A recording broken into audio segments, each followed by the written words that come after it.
My name is Samantha Morgan, and at 28 years old, I thought I had my life figured out. Living in my childhood home while building my career seemed like a smart financial decision, until the morning my parents dropped a bomb over breakfast. You have 48 hours to pack your things and leave. Your sister Jessica owns this house now. The room spun as their words sank in. My own family had plotted behind my back, leaving me homeless with no warning. I never imagined my own parents could betray me so completely, or that I would find a way to turn their cruel ultimatum into the best thing that ever happened to me. Before I tell you how I turned this nightmare around, drop a comment letting me know where you're watching from, and hit subscribe to join me for more real-life drama that will leave you speechless. To understand why my parents' announcement felt like such a betrayal, you need to know a bit about my life before that awful morning. I had always been the responsible one in the family. While my older sister Jessica partied through college on our parents' dime, I worked my butt off for a scholarship to study finance. I graduated with honors and minimal student debt, something I was incredibly proud of. 3 years ago, I made what I thought was a practical decision. The housing market in our city had become insanely expensive, and rather than throwing money away on rent, I accepted my parents' offer to move back home temporarily while I saved for a down payment on my own place. It seemed like a win-win situation. They had plenty of space since Jessica had moved out years earlier when she got married, and I contributed significantly to household expenses. Every month, I paid them $800, not quite market rate for a room in our area, but definitely not charity either. Beyond that, I covered utilities, bought groceries, and handled home maintenance tasks my aging father could no longer manage. I fixed the leaking bathroom faucet, painted the kitchen, and even coordinated the replacement of our ancient furnace last winter.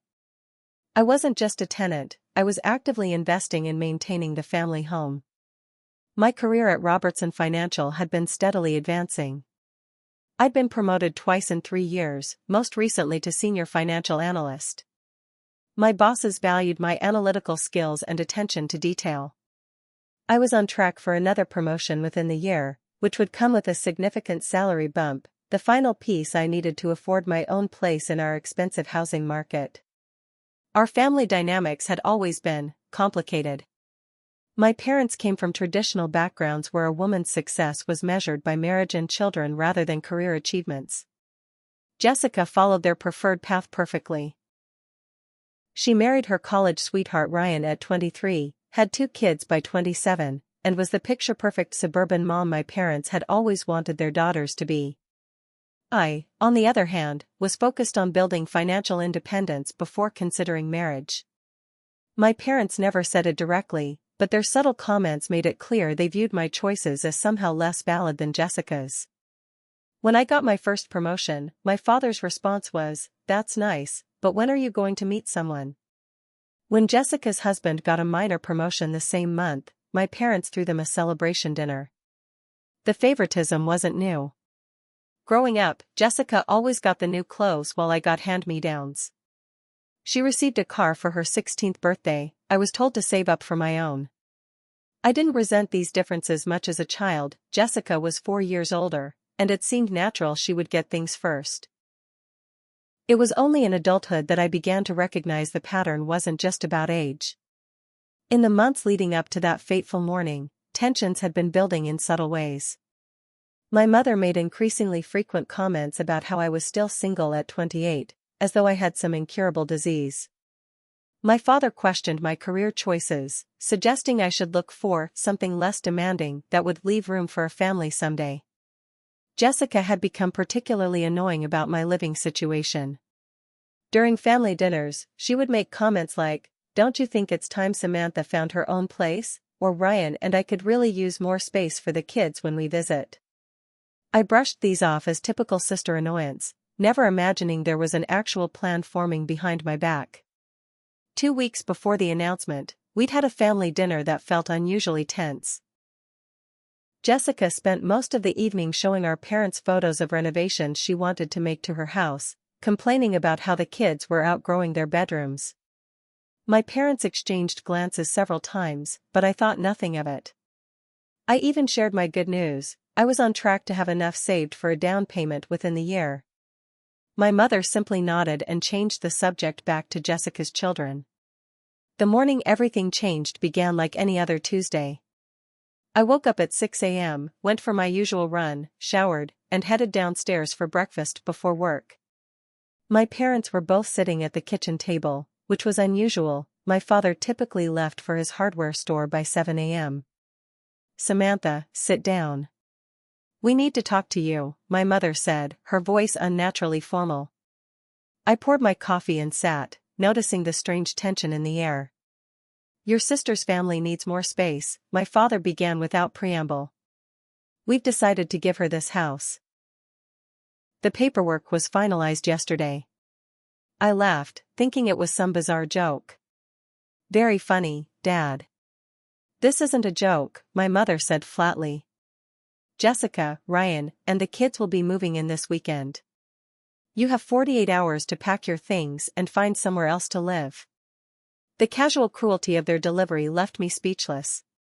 They weren't asking me or even telling me with regret, they were informing me of a decision already made, as though I were a tenant being evicted rather than their daughter. "But, this is my home too," I finally managed to say. "It's our house, and we've decided Jessica needs it more than you do," my father replied, as if that settled everything. "You have a good job. You'll be fine."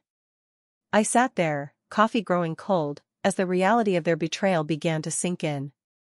My own parents had conspired behind my back to render me homeless with just 2 days' notice. And somewhere across town, my sister was preparing to move into my childhood home, knowing full well what that meant for me. "You can't be serious," I said, my voice barely above a whisper. "I live here. I've been contributing to this household for 3 years. You can't just throw me out with no notice." My father's expression hardened. "We're not throwing you out. We're asking you to move on. You're 28 years old, Samantha. Most people your age don't live with their parents. Most people my age can't afford housing in this market." I countered, my shock giving way to anger. "And most parents don't give their adult children 2 days' notice before making them homeless." My mother sighed that martyred sigh I'd grown to hate. "Jessica has 2 children, Samantha. They need the space more than you do. They're a family. And I'm what? Just some stranger renting a room?" My voice cracked despite my efforts to stay composed. "I've been paying you rent. I've been maintaining this house. I fixed the furnace when it broke last winter. I painted the entire downstairs. That counts for nothing?" My father waved his hand dismissively. "We appreciate those things, but they don't change the fact that this is our house to do with as we please." "When did you decide this?" I demanded. "When were you planning to tell me if not today?" My parents exchanged an uncomfortable glance. "The decision has been in discussion for a while," my mother admitted. "The deed transfer was finalized yesterday." The deed transfer. They'd already legally given the house to Jessica. This wasn't a sudden decision, this was the culmination of a plan they'd been working on for some time. "How long is a while?" I pressed. Neither would meet my eyes. "Jessica and Ryan approached us about it 3 months ago," my father finally said. 3 months. They'd been planning this for 3 months and hadn't said a word to me. "I need to talk to Jessica," I said, standing up so abruptly my chair nearly toppled over. "She's coming over later to measure for curtains," my mother said, as if we were discussing something as mundane as interior decorating and not my impending homelessness. I spent the morning in a daze, calling in sick to work for the first time in years. I couldn't focus on spreadsheets while my entire life was imploding. Instead, I sat in my room, soon to be not my room, trying to process the betrayal and figure out my next steps. Jessica arrived around noon, waltzing in with a measuring tape and fabric swatches like she already owned the place, which, I reminded myself bitterly, she technically did. "Oh, you're home," she said, seeming genuinely surprised to see me sitting at the kitchen table. "Mom said you'd be at work." "Surprise," I said flatly. "I took the day off to deal with the bomb you all dropped on me this morning." Jessica at least had the decency to look uncomfortable. Look, Sam, I know this is sudden for you. Sudden? I cut her off. It's not sudden for you though, is it? You've been planning this for months. She sighed and sat down across from me. The kids need more space. Ryan's commute from our current place is killing him. This house makes sense for us. And what about what makes sense for me? I demanded. Did you ever once, in all your planning, consider what this would mean for me? You're always talking about buying your own place, she said defensively. We just assumed. You assumed I could magically make that happen with 2 days' notice? I laughed bitterly. I've been saving, Jessica. I'm not there yet. You've always had it easier than me, she said, a familiar refrain from our childhood suddenly resurfacing. Everything comes so easily to you. The scholarships, the fancy job, the promotions. Some of us have to make tough choices. Easier? I was incredulous. I worked 3 jobs to supplement that scholarship while you partied through college on mom and dad's dime. I've been paying rent and maintaining this house while building my career. What exactly has been easy? You don't understand the pressures of having a family, she said dismissively. Ryan and I need to think about the kids' future. And you decided my future wasn't important in that equation. Don't be so dramatic, Samantha. You'll find an apartment. You'll be fine. The casual dismissal of my situation pushed me over the edge. Did you even consider giving me proper notice? A month to find a place? Anything resembling basic human decency? Jessica had the grace to look slightly ashamed. The timing worked out better this way for us. Ryan has that 2-week break between jobs, and the kids are on spring break next week. Of course. Their convenience trumped my basic housing security. Why had I expected anything different? Get out, I said quietly. What? Get out. I repeated, louder this time. This may be your house on paper now, but I still live here for the next 48 hours, and I don't want to look at your face right now. After Jessica left, I discovered how deep the betrayal went. While searching for some important documents, I found a folder in my father's home office containing correspondence between my parents and Jessica going back nearly 6 months. They had been discussing the house transfer long before the 3 months my father had claimed.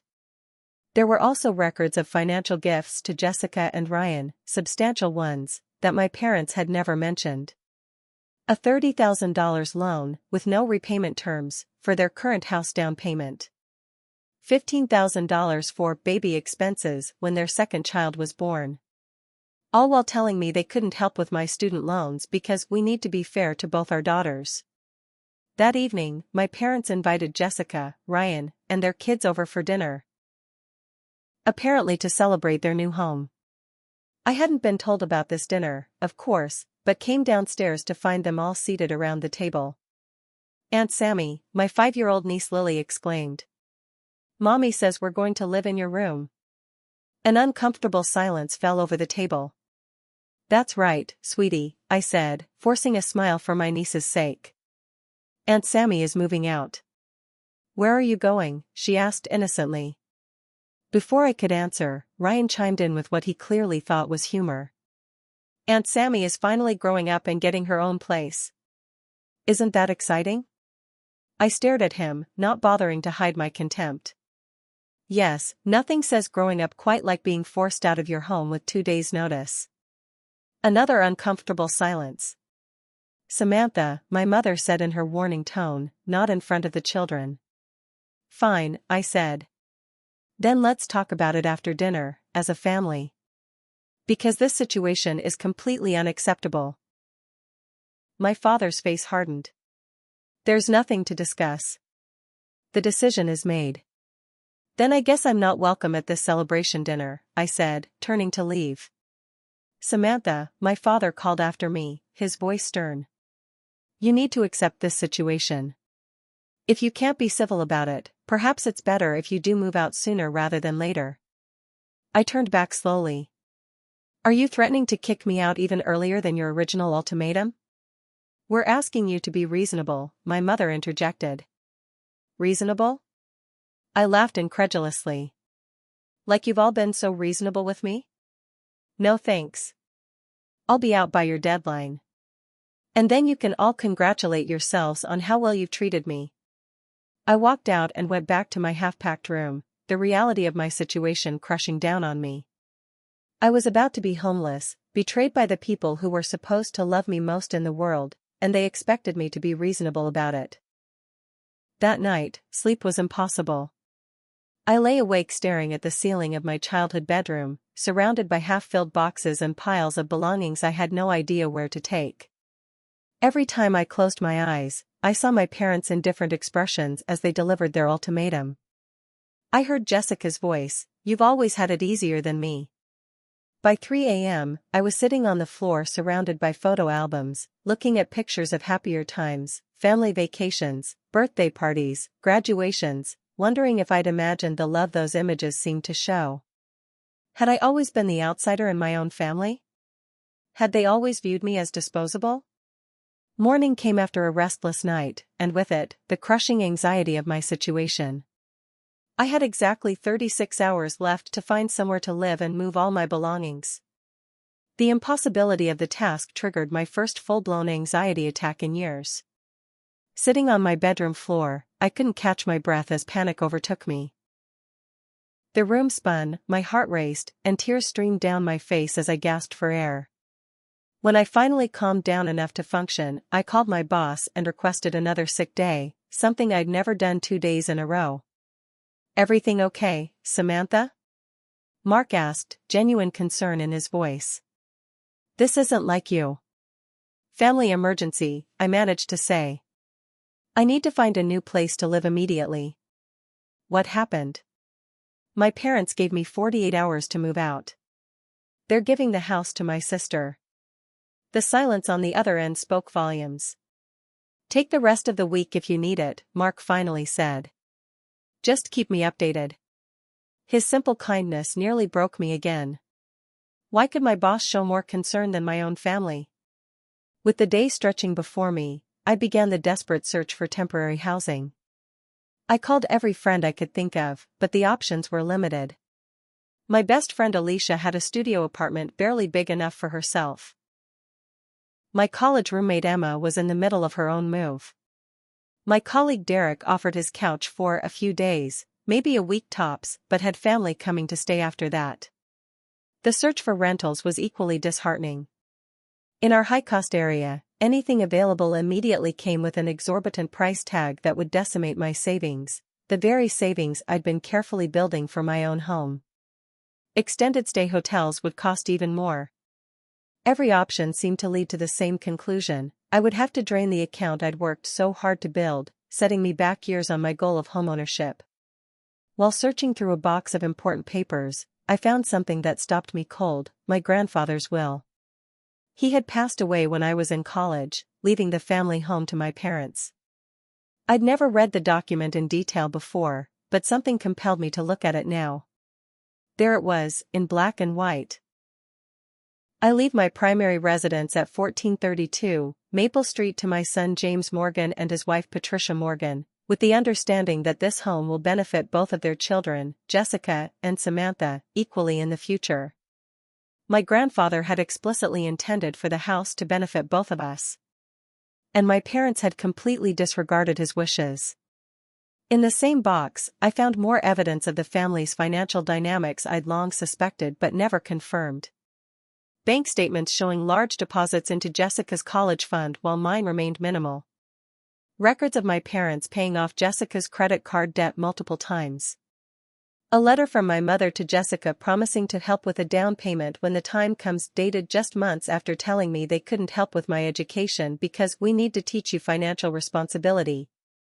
The discoveries fueled a new spiral of emotions, not just betrayal now, but righteous anger at the years of deception and favoritism. That evening, I reached my breaking point. The entire family gathered again for dinner, another planning session for Jessica and Ryan's move-in that I hadn't been invited to but stumbled upon when I came downstairs. "We're thinking of knocking out the wall between your room and the guest room to make a proper suite for the kids," Ryan was saying as I walked in. Great idea, my father replied enthusiastically. I can help with the demolition next weekend. They were already planning to destroy my room before I'd even moved out. Wow, I said from the doorway. Don't mind me. Just the person who still actually lives here for another day. An uncomfortable silence fell over the table. Samantha, my mother began in her placating tone, we were just discussing some future plans. Future plans that involve demolishing my bedroom while my belongings are still in it? Don't be dramatic, Jessica sighed. Obviously they'd wait until you're gone. And when exactly did you all decide I was gone? 6 months ago when you started planning this? 3 months ago when you made it official? Or just yesterday when you finally decided to tell me? No one answered. Ryan, never one for tact, broke the silence. Look, Samantha, I know this is hard, but it's time you finally grew up and got your own place like the rest of us adults. Something in me snapped. Grew up? Grew up? I've been working since I was 16. I put myself through college while Jessica partied on mom and dad's dime. I've been paying rent and maintaining this house while building a career. I've been grown up. What I haven't been is favored. That's enough, my father interrupted. If you can't speak civilly, then perhaps it's best you leave now instead of tomorrow. Oh, now it's 1 day instead of 2. I laughed, tears streaming down my face. Why not just throw me out tonight? Why pretend to give me any time at all when you've already decided I don't matter? Samantha, my mother tried again, you're being hysterical. I'm being betrayed by my entire family. Excuse me if I'm not handling it with perfect composure. I looked around the table at their faces, my father's anger, my mother's dismissal, Jessica's discomfort, Ryan's smug judgment, and something inside me broke. These people were supposed to love me. They were supposed to be my safety net. Instead, they were the ones cutting me loose without a second thought. You know what? Fine. I'll be gone by tomorrow.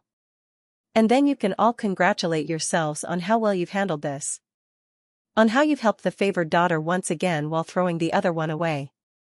Just don't expect me to ever walk through that door again. I turned and ran back upstairs, collapsing on my bed in tears. The finality of it hit me, this wasn't just about losing my housing, it was about losing my family. Because even if we eventually spoke again, how could I ever trust them after this? Sitting alone in my half-packed room that night, I hit rock bottom. I seriously considered abandoning my career and life here, moving to some distant city where housing costs were lower, starting over completely. For a brief, dark moment, I wondered if my family was right. Was I being unreasonable? Was I failing at adulthood by not having my own place at 28? The self-doubt crept in, threatening to overwhelm the anger that had been sustaining me. Then my phone rang, pulling me back from the edge of despair, and everything began to change. Samantha? It's Grandma Eleanor. My grandmother, my mother's mother, rarely called me directly. At 82, she preferred scheduled weekly calls with the whole family present. Hi, Grandma, I said, trying to keep my voice steady despite my tear-swollen throat. Your mother told me about the house situation, she said without preamble. I want you to know I think it's absolutely disgraceful how they're treating you. Her words broke through the isolation I'd been feeling. Finally, someone in the family saw the injustice. They gave me no warning, Grandma. I have to be out tomorrow. It's unconscionable, she said firmly. I raised your mother better than this. I've already told her exactly what I think of their behavior. Just hearing someone validate my feelings made the weight on my chest lighten slightly. I don't know what to do, I admitted. I can't find a place that quickly. Listen to me, Samantha. I have that guest house on my property that no one uses anymore. It needs some updating, but it has a bedroom, bathroom, and kitchenette. It's yours for as long as you need it. The relief was so intense I started crying again. Really? You'd do that for me? Of course I would. You're my granddaughter. Family is supposed to support each other, not throw each other out on the street. By the time we hung up, we'd made arrangements for me to move my essentials to her guest house the next day. It wasn't a permanent solution, but it bought me time, the precious resource my parents had tried to deny me. As I resumed packing with renewed purpose, my phone pinged with a text from Derek, my colleague who had offered his couch. Just talked to my cousin who's a real estate attorney. He says there might be legal issues with how your parents transferred the house, especially if your grandfathers will specify anything about both children benefiting. He's willing to talk to you tomorrow if you want. Legal issues. I hadn't even considered that angle. The financial analyst in me immediately began thinking strategically instead of emotionally for the first time since this nightmare began. The next morning, I met with Derek's cousin Michael for coffee before heading to work. I brought my grandfather's will and all the documents I'd found. Michael reviewed everything carefully, his expression growing increasingly interested. "Samantha, this clause in your grandfather's will is significant," he said, pointing to the section I'd discovered. "He clearly intended for both you and your sister to benefit from the property. But the house was left to my parents, not to us directly," I pointed out. "Yes, but with a clear statement of intent regarding the eventual benefit to both children. By transferring the property exclusively to your sister, your parents may have violated the spirit, if not the letter, of the will's conditions." Hope flickered inside me. "What does that mean practically?" "It means you likely have grounds to challenge the transfer. At minimum, you could make a strong case for compensation equal to half the property's value, or at least a significant portion considering your grandfather's stated wishes." "They'd have to buy me out?" The possibility had never occurred to me. "Essentially, yes. And given these records of your contributions to the property, the maintenance work, the repairs, the monthly payments, you have an even stronger case. In legal terms, you could argue you've been building equity through your contributions." The financial analyst in me fully awakened. I wasn't just a victim here, I had options. I had leverage. What would the process look like? I asked, already calculating figures in my head. "We'd start with a formal letter outlining your claim and proposing negotiation before any court proceedings. Most families prefer to settle these matters privately." As our meeting concluded, I felt a profound shift in my perspective. This wasn't just about finding a new place to live anymore, it was about standing up for myself and claiming what was rightfully mine. With temporary housing secured and a legal strategy taking shape, I went to work for the first time since the bombshell. Mark, my boss, called me into his office immediately. "How are you holding up?" he asked with genuine concern. I surprised myself with my answer. "Actually, better than expected. I have a temporary place to stay and I'm exploring some options regarding my rights to the property." "Good for you," he said. "By the way, remember Jennifer in HR? Her family owns several rental properties in the area. When I mentioned your situation, she said they have a small guest house behind their main residence that's between tenants. It needs some work, which is why they haven't listed it yet, but she's willing to offer it to you at a reduced rate for the next few months if you're interested." Another door opening when I needed it most. Between my grandmother's guest house and this potential rental, I had breathing room, time to plan my next moves carefully instead of reacting from desperation. That evening, I returned to my parents' house, no longer my home, with a completely different energy. Instead of packing frantically, I moved with purpose, taking photos of all the improvements I'd made to the property over the years. I documented the new furnace I'd coordinated and partially paid for, the bathroom I'd renovated, the fresh paint and fixtures I'd installed. I also gathered every financial record I could find, receipts for materials, bank statements showing my monthly contributions, evidence of the home's increased value due to my improvements. As I methodically collected evidence, I realized I was drawing on the same skills that had made me successful in my financial career: analytical thinking, attention to detail, strategic planning. I was approaching a personal crisis with professional tools, and it was working. The next morning, my deadline to vacate, I rented a small moving truck and efficiently loaded my belongings. My parents watched from the porch, seemingly surprised by my calm, organized approach. Your grandmother tells me you're staying with her for a while, my mother said tentatively as I closed the truck's rear door. That's right, I replied, my voice neutral. She offered me her guest house while I sort things out. Well, that's good, she said, clearly uncomfortable with my lack of emotion. We were worried about where you'd go. I couldn't help but laugh. Were you? That concern would have been more helpful before you gave me 48 hours to leave. Before she could respond, I handed her an envelope. This is for you and Dad. It's a formal notice of my intent to seek legal resolution regarding my right to a portion of this property based on grandfather's will and my contributions over the years. My attorney will be in touch to discuss settlement options. The color drained from her face. Attorney? Samantha, this is a family matter.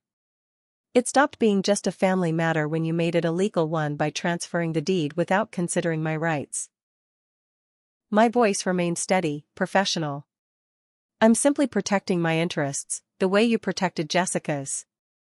As I drove away from my childhood home that day, I felt something unexpected, not just anger or hurt, but a growing sense of empowerment. They had tried to render me homeless and helpless, but in doing so, they had forced me to advocate for myself in ways I never had before. I wasn't just surviving their betrayal, I was finding strength I didn't know I had. And for the first time since this nightmare began, I felt certain I would not just recover, but emerge stronger than before. The guest house on my grandmother's property was exactly what I needed, a private space where I could regroup and plan my next steps. Though small and dated, it had the essentials: a bedroom, bathroom, kitchenette, and most importantly, breathing room from the family drama. Take all the time you need, Grandma Eleanor told me as she helped me unpack a few essentials. And don't you worry about your parents. I've already told them exactly what I think of how they handled this. Having a fierce advocate in my corner bolstered my confidence as I executed the plan forming in my mind. First, I needed professional guidance. Michael, Derek's attorney cousin, had given me valuable initial insights, but I wanted someone specialized in estate and property law to handle my case. After researching local firms, I made an appointment with Catherine Chen, an attorney known for her expertise in family property disputes. During our first meeting, I presented everything I had gathered. My grandfather's will, records of my financial contributions to the house, documentation of improvements I'd made, and photos of the property before and after my renovations. Catherine reviewed everything methodically, occasionally nodding or making notes. You've done impressive preparation work, she commented. Most clients come in with far less documentation. I'm a financial analyst, I explained. Numbers and documentation are what I do. It shows, she said, looking impressed. Based on what you've provided, I believe you have a strong case for compensation. Your grandfathers will clearly intended for both you and your sister to benefit from the property. By transferring it solely to your sister, your parents violated that intent. What's our next step? I asked, ready to move forward. We'll send a formal letter to your parents outlining your claim and proposing negotiation. The letter will detail the legal grounds for your claim. Primarily the violation of your grandfather's expressed intent and the equity you built through contributions and improvements. And if they refuse to negotiate? Then we proceed to court, Catherine said simply. But in my experience, most families prefer to settle these matters privately. No one wants their dirty laundry aired in public, especially when the legal precedent isn't in their favor. As we finalized our strategy, I felt a surprising calm. This wasn't the emotional reaction of a hurt daughter anymore, this was the calculated response of a professional protecting her interests. While Catherine prepared the legal documentation, I focused on securing my personal and financial situation. I moved my essential belongings from my grandmother's guest house to the rental Jennifer from HR had mentioned, a small but charming garden cottage behind her family's main property. The arrangement was perfect, reduced rent in exchange for some minor renovations I could easily handle. Next, I focused on documenting everything related to the house. I took detailed photos of all the improvements I'd made, the new kitchen backsplash I'd installed, the bathroom I'd renovated, the built-in bookshelves I'd constructed in the living room. I gathered receipts for materials and contractor invoices showing my name as the paying party. I also compiled financial records demonstrating my contributions, bank statements showing regular payments to my parents, utility bills in my name, receipts for major household purchases I'd made. The evidence painted a clear picture of someone who had been investing in the property, not just living there as a dependent. Throughout this process, I maintained absolute professionalism. I didn't respond to the increasingly frantic text messages from my mother or the stern voicemails from my father. Instead, I referred all communication to Catherine, creating a necessary boundary between my emotional family ties and the legal matter at hand. A week after I moved out, Catherine's carefully crafted letter was delivered to my parents. It outlined my legal claim in precise, unemotional language. I was entitled to compensation for my equity in the property based on my grandfather's expressed intentions and my financial contributions. The letter proposed a meeting with attorneys present to discuss settlement terms, with the clear implication that court proceedings would follow if we couldn't reach an agreement. The response was swift. My father called me directly, his voice a mixture of anger and disbelief. "Lawyers, Samantha? Really? This is how you want to handle a family matter? You made it a legal matter when you transferred the deed without considering my rights," I replied calmly. "I'm simply responding accordingly. We gave you a home for 3 years. And this is how you repay us?" I paid rent. I maintained the property. I invested in improvements. And in return, you gave me 48 hours to find new housing. I'm not sure what kind of gratitude you're expecting. Your sister has children. She needs. This isn't about what Jessica needs, I interrupted. It's about what's legally and ethically right. If you wanted to give her the house, you should have bought out my portion. Instead, you tried to pretend I had no claim at all. After a tense silence, he said, "Fine. We'll meet with the lawyers. But don't expect this to end well for you." The initial meeting was scheduled for the following week at Catherine's office. I prepared meticulously, reviewing all documentation and practicing maintaining my composure. This would be the first time I'd see my family since moving out, and I was determined to approach the situation as a business negotiation, not a family drama. The meeting was as tense as expected. My parents arrived with their attorney, a stern-looking older man named William Barnes. Jessica surprisingly came as well, though Ryan was absent. Catherine had advised me to let her do most of the talking, so I sat quietly, dressed in my most professional attire, as she presented our case. "The facts are straightforward," Catherine began.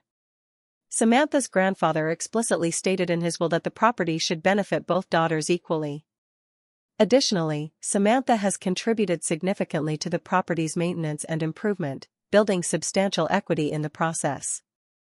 My parents' attorney countered with arguments about property rights and parental discretion, but even he seemed unconvinced by his own reasoning when confronted with the clause from my grandfather's will.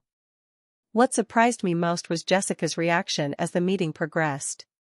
As Catherine methodically presented documentation of my contributions to the house, the new furnace, the kitchen renovation, the monthly payments, my sister's expression shifted from defensive to increasingly uncomfortable. When Barnes suggested that my room and board negated any claims to equity, Jessica unexpectedly spoke up. She wasn't getting free room and board, she said quietly. She was paying rent and buying groceries. And she did replace the furnace last winter when Mom and Dad couldn't afford to. The admission clearly surprised our parents, who shot Jessica looks of betrayal. As the meeting concluded without resolution, another unexpected development occurred. My father's brother, Uncle Robert, was waiting outside the conference room. "I heard about what's happening," he said as we all exited. "James, can I speak with you privately?" My father reluctantly agreed, and they disappeared into another room. When they returned 20 minutes later, my father's demeanor had noticeably changed. "We'll need some time to consider Samantha's claim," he told Catherine stiffly. "We'll be in touch within the week." As we dispersed, Uncle Robert approached me. "I've always thought you got a raw deal in this family, Samantha." I reminded your father of some things he seems to have forgotten, including how your grandfather would feel about this situation. I think they'll be more reasonable now. His support was unexpected but deeply appreciated. I hadn't realized anyone else in the family had noticed the disparity in how Jessica and I were treated. The next day, I received a call from my father's attorney requesting another meeting, this time without my parents or Jessica present, just the lawyers and me. When I arrived, Barnes had a much different tone. "Your parents have authorized me to discuss settlement terms," he said, placing a document on the table. "They're prepared to offer you financial compensation for your interest in the property." Catherine reviewed the offer, $50,000 as a gesture of goodwill with no admission of any legal obligation. "This is insufficient," she said firmly. "The property's current market value is approximately $650,000. Given the equal benefit intended by the grandfather and Samantha's contributions, we're looking at a minimum of $325,000, less any adjustment for rent paid versus market rate." Barnes sighed. "My clients were hoping to resolve this amicably." "As was Samantha," Catherine replied. "But amicable doesn't mean inequitable." After further negotiation, Barnes agreed to present our counteroffer to my parents. I left the meeting feeling stronger than ever. I wasn't just fighting for money, I was fighting for recognition of my worth and rights within my own family. That evening, I received a surprising text from Jessica: "Can we meet for coffee tomorrow? Just us." I agreed with some trepidation. When we met at a neutral coffee shop downtown, Jessica seemed subdued, very different from her usual confident self. "I didn't know about Grandpa's will," she said after we'd settled with our drinks. "Mom and Dad never mentioned that part about both of us benefiting from the house." "I only found it recently myself," I admitted. "And I didn't know how much you'd contributed to maintaining the place. They always made it sound like you were just staying there temporarily, not actually investing in it." I nodded, unsure where this was going. "Look," Jessica continued, "what they did, giving you such short notice, that wasn't right. I knew they were planning to give us the house, but I thought you were part of the discussion. I never would have agreed to it happening that way." Her words seemed sincere, and for the first time in weeks, I felt a tiny crack in the wall of betrayal and hurt. "Ryan and I have been talking," she continued. "We think your settlement request is fair. I've told Mom and Dad we won't move in until this is resolved properly." Her support was unexpected but welcome. As we parted, she hugged me awkwardly, the first genuine contact between us in years. 2 days later, Barnes called Catherine with a new offer: $300,000 as settlement for my interest in the property, plus an additional month to find permanent housing if needed. It wasn't everything we'd asked for, but it was substantial and fair. "I recommend accepting," Catherine advised. "It's very close to our target, and avoiding litigation will save everyone time, money, and additional family strain." I agreed. The settlement would give me enough for a significant down payment on my own place, plus extra to furnish it properly. More importantly, it represented acknowledgement of my rights and value, something my family had failed to recognize until forced to do so. When I signed the settlement agreement the following week, I felt an immense weight lift from my shoulders. What had begun as a nightmare of betrayal and potential homelessness had transformed into an opportunity for independence and self-advocacy. My parents, surprisingly, seemed relieved rather than resentful when the papers were signed. Perhaps they too had recognized, on some level, the injustice of their actions. Or perhaps they were simply glad to avoid a public court battle that would expose their favoritism and questionable handling of my grandfather's wishes. Either way, I walked out of that final meeting not as a victim, but as someone who had successfully stood up for herself against considerable odds. The path forward was now clear, and for the first time in weeks, I felt genuinely optimistic about the future. With the settlement agreement signed and the funds scheduled to transfer within 10 business days, I could finally focus on rebuilding my life. The $300,000 settlement was life-changing, more than enough for a substantial down payment on my own home in our expensive market, with additional funds for furnishings and an emergency fund. The negotiations had taken nearly a month, giving me time to adjust to life away from my family home. My temporary housing at the garden cottage had proven to be a blessing in disguise. The quiet, independent space had allowed me to process my emotions and plan my next steps without daily family drama. I took a week off work to focus on house hunting, determined to find a place that truly felt like mine. After viewing numerous properties, I found it, a 2-bedroom condo in a historic building downtown, walking distance from my office, with high ceilings, large windows, and a private balcony.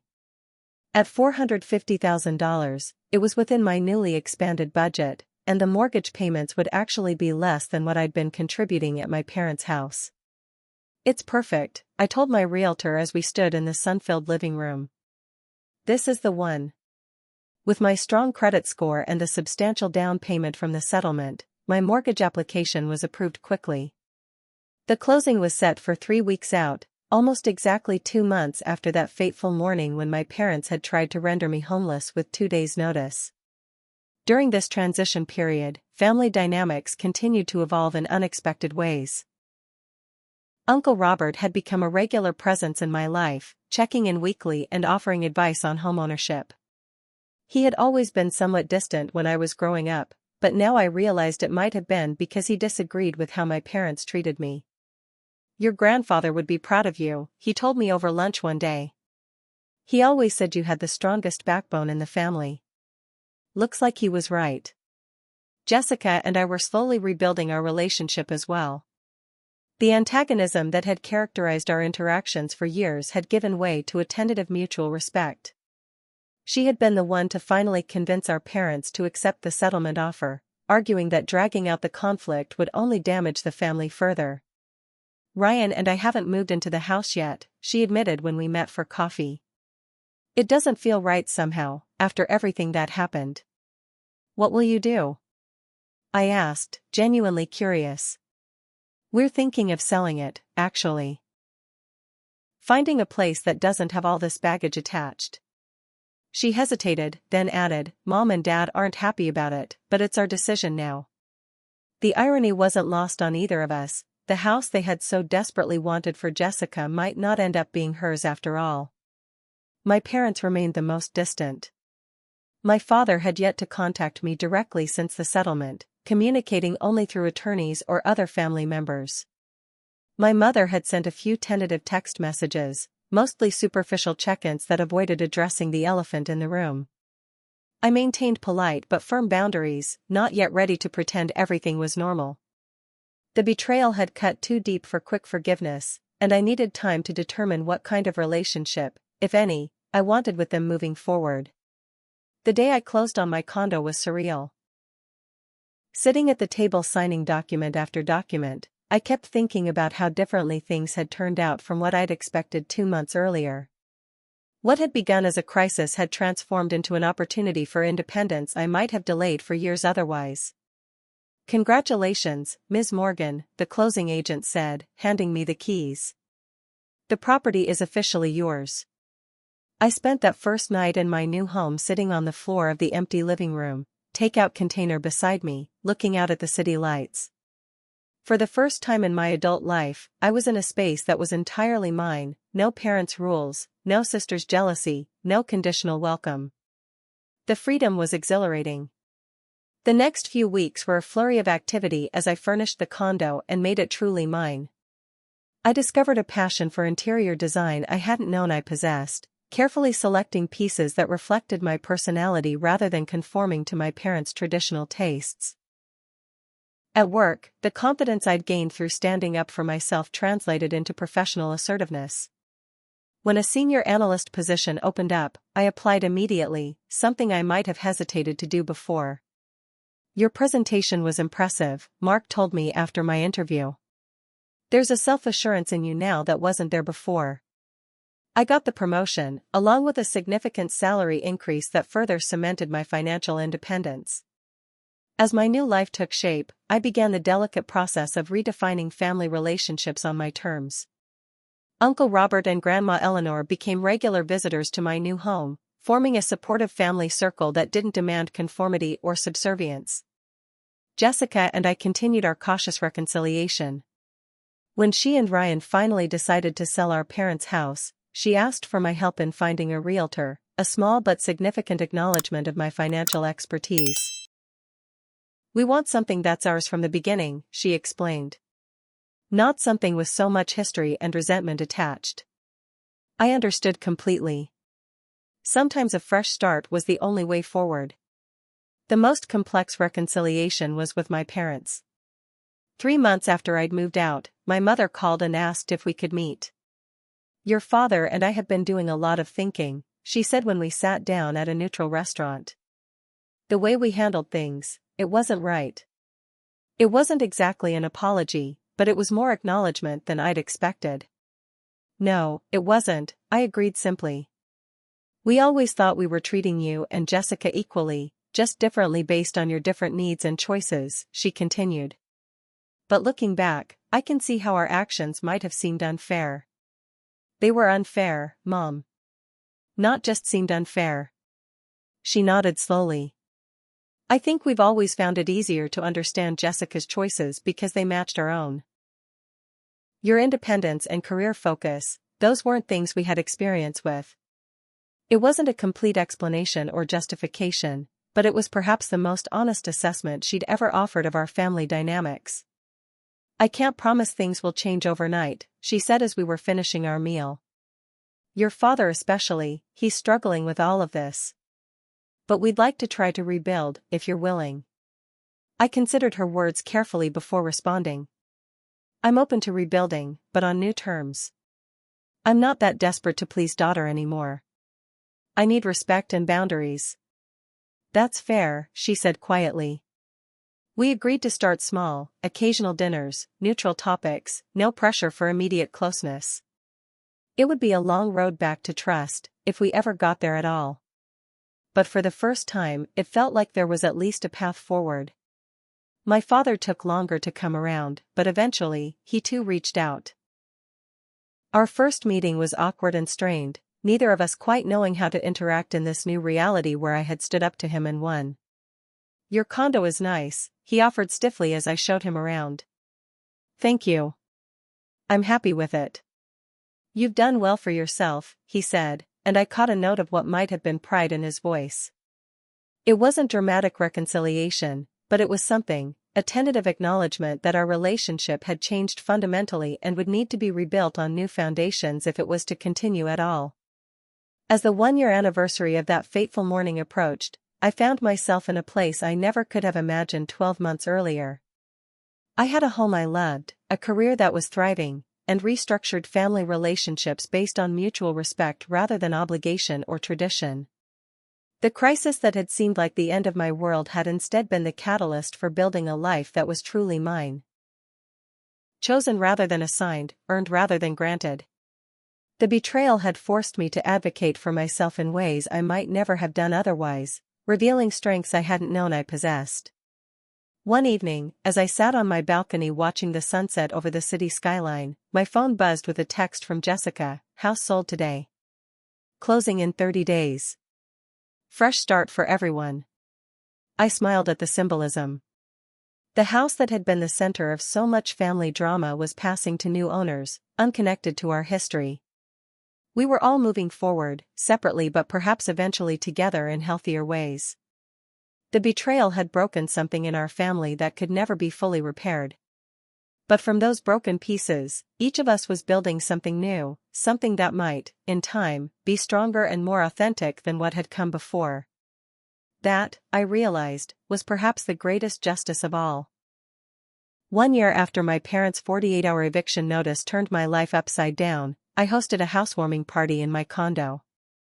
I'd been living there for 10 months, but had wanted to wait until it felt truly mine, every room decorated, every wall painted, every corner reflecting my personality and choices. Looking around at my guests mingling in the open-concept living and dining area, I felt a deep sense of satisfaction. My grandmother Eleanor was chatting with my colleagues from work. Uncle Robert was showing my neighbor his photos from a recent hiking trip. Even Jessica and Ryan were there, their children playing with the children of my friends. Noticeably absent were my parents. We were still in the early stages of rebuilding our relationship, and neither of us was ready for the public performance of normalcy a party would require.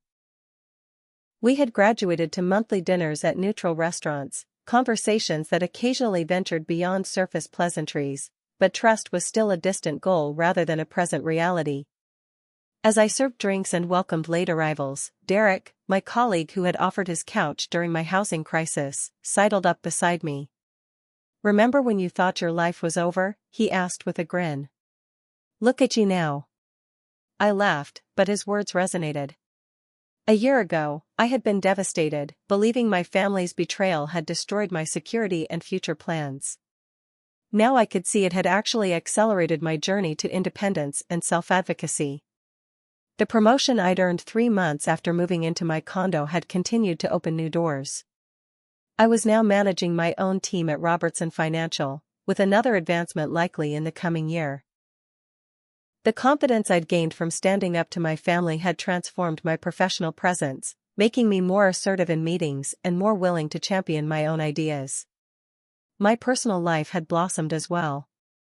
6 months ago, I'd met Nathan, an architect I connected with at a friend's dinner party. Unlike previous relationships where I'd often downplayed my ambitions to avoid intimidating my partners, with Nathan I was unapologetically myself, career-focused, independent, unwilling to compromise my goals for approval. He not only accepted these qualities but admired them, creating a partnership of equals I hadn't experienced before. Earth to Samantha, Derek waved his hand in front of my face, pulling me from my thoughts. "Your grandmother is telling everyone about how you negotiated with your parents. She's making you sound like a legal mastermind." I groaned good-naturedly. "I'd better go rescue my reputation." As the evening progressed, I found myself on my balcony with Jessica, both of us taking a break from the noise inside. Our relationship had evolved into something neither of us could have predicted, not the competitive tension of our childhood nor the artificial closeness our parents had tried to force, but a cautious mutual respect built on honest communication. "We close on the new house next week," she said, leaning against the railing. "It's smaller than Mom and Dad's place, but it's ours from the beginning. No baggage." "That's great, Jess. I'm happy for you guys." She hesitated, then added, "I want you to know. I've been thinking a lot about how different things were for us growing up. How Mom and Dad always seemed to have different standards for us." It was the closest she'd come to acknowledging the favoritism that had shaped our relationship. "It wasn't your fault," I said after a moment. "You didn't create the dynamic." "No, but I benefited from it. And sometimes I reinforced it," she admitted. "When they gave you that ultimatum, part of me knew it was wrong, but I didn't speak up right away. I was too focused on what we needed for the kids." Her honesty was unexpected but welcome. "We can't change the past," I offered. "But we can decide what kind of relationship we want going forward." "I'd like to be actual sisters," she said simply.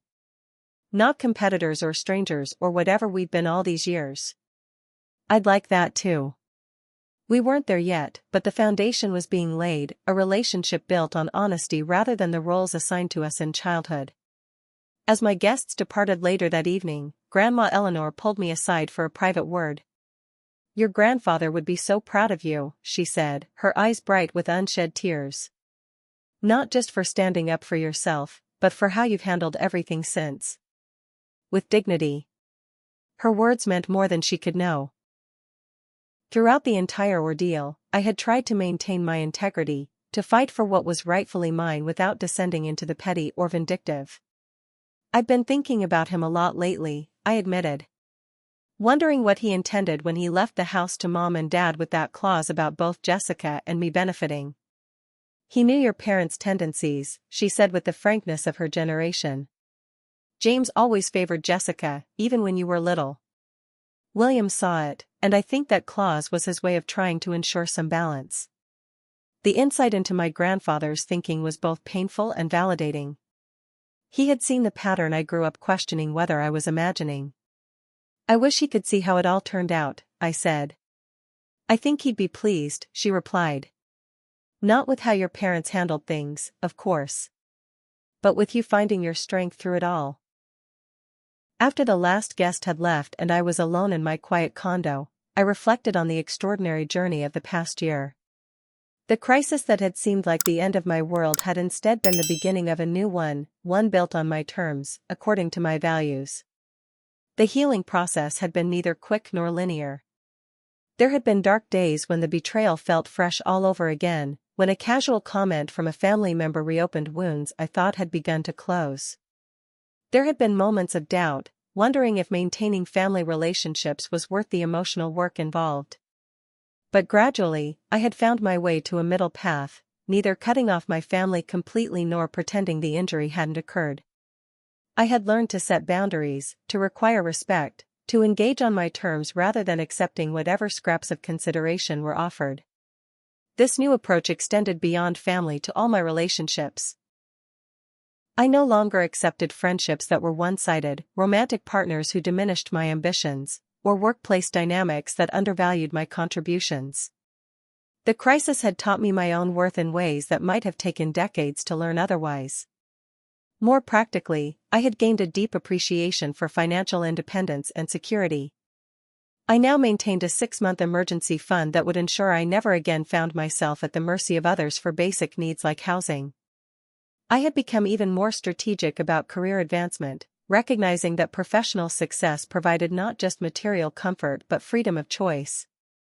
Perhaps most importantly, I had learned to trust my own judgment. When my family had delivered their ultimatum, they had counted on my self-doubt, on my lifetime habit of deferring to their assessment of situations. By standing firm in my conviction that their actions were wrong, I had broken that pattern for good. As I moved through my condo turning off lights and preparing for bed, I paused at the wall of photos I'd recently hung, a visual timeline of my life. There were childhood pictures with my family, college graduation with friends, professional achievements, and recent images in my new home. Together they told the story not just of where I'd been, but of who I'd become. The journey wasn't over, of course. My relationship with my parents remained a work in progress, likely to require years more of careful navigation. Jessica and I were still finding our way to an authentic sisterhood. My career would face future challenges, and my relationship with Nathan was still in its early stages. But I faced these ongoing stories with a newfound confidence. I had weathered what I once thought would break me, and emerged stronger for the experience. The life lesson was clear: true strength isn't about never being vulnerable or never experiencing betrayal. It's about how you respond when those things happen, whether you allow others' actions to define you, or whether you use them as catalysts to define yourself on your own terms. I had chosen the latter path, and it had made all the difference. Looking back now, that 48-hour ultimatum hadn't been the ending my parents intended it to be. Instead, it had been the beginning of my real independence, not just financial or residential, but emotional and psychological as well. In trying to control me, they had inadvertently set me free. And for that unexpected gift, I was, surprisingly, grateful. What about you? Have you ever experienced a betrayal that ultimately led to positive change in your life? Or are you currently facing a situation that feels impossible to overcome? Leave a comment below sharing your story. Sometimes the support of others who understand can make all the difference. Don't forget to like this video if it resonated with you, subscribe for more stories of resilience and growth, and share with someone who might need to hear that even our darkest moments can lead to unexpected light. Thank you for joining me on this journey, and remember, sometimes the best revenge is simply building a life so good that the people who hurt you can only watch from a distance.